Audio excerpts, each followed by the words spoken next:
lived the power of what a World Cup can do to an individual, and my life completely changed after that final whistle against Brazil in the World Cup in '94. So many opportunities on and off the soccer field were made available to me, including going overseas and playing, because you have to remember MLS was still a few years away. And so I didn't have a job, literally once the World Cup was over. Fortunately, 1 billion people had watched me run around and kick the ball every once in a while in the right direction, and it had gone off okay. Italy at that point Serie A was the place to go. It was all the big teams, the big money, and the best players in the world. And so for me, it was a simple calculation when it came right down to it. I wanted to be amongst the best. And I went to a small club called Padova, which is located right outside of Venice in the north of Italy, that had just come up into Serie A. I benefited initially from this cushion that is the World Cup, because these guys had seen me play and play well in a World Cup.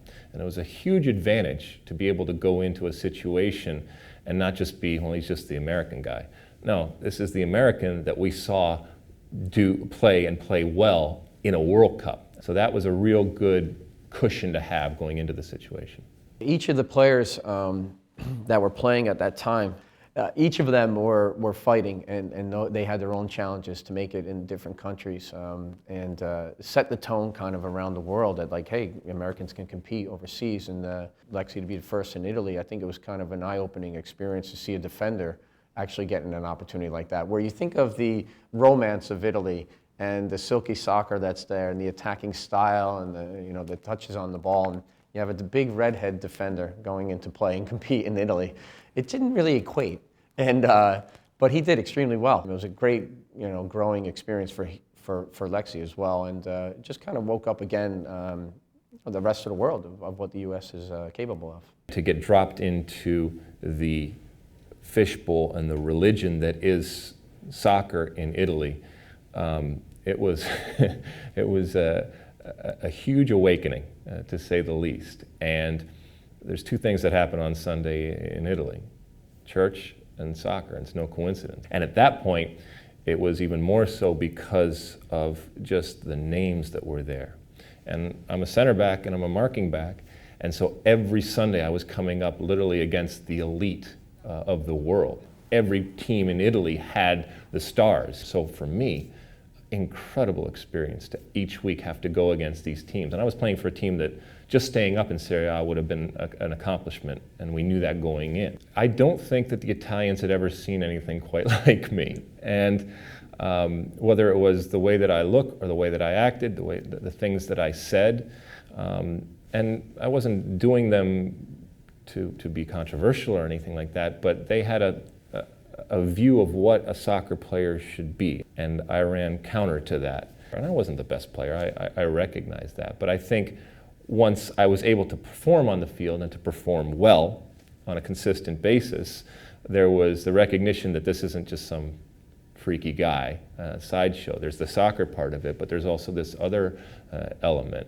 And I think that it was appreciated and ultimately respected. But when you show up on a TV show and I'm in a bandana and leather and I'm sitting next to Franco Baresi, the juxtaposition between the two could not have been more obvious.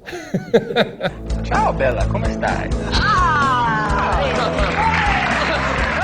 I milked it for all it was worth on and off the field in my 2 years in Italy. Music and food and travel and all these different things. I wanted to soak it all in, and I did. I scored against AC Milan. I scored against Inter Milan. So from a soccer perspective, things were going well. We stayed up in Serie A, which was just a huge accomplishment for such a small team. Meanwhile, I'm bombing back and forth doing national team games too. Literally, we stayed up in Serie A and won the game that kept us up.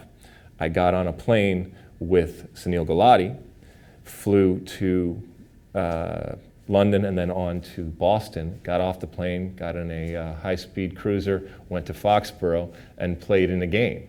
And that was the existence. That was awesome. I loved it. It was a cool time of my life, the time that I was in Italy.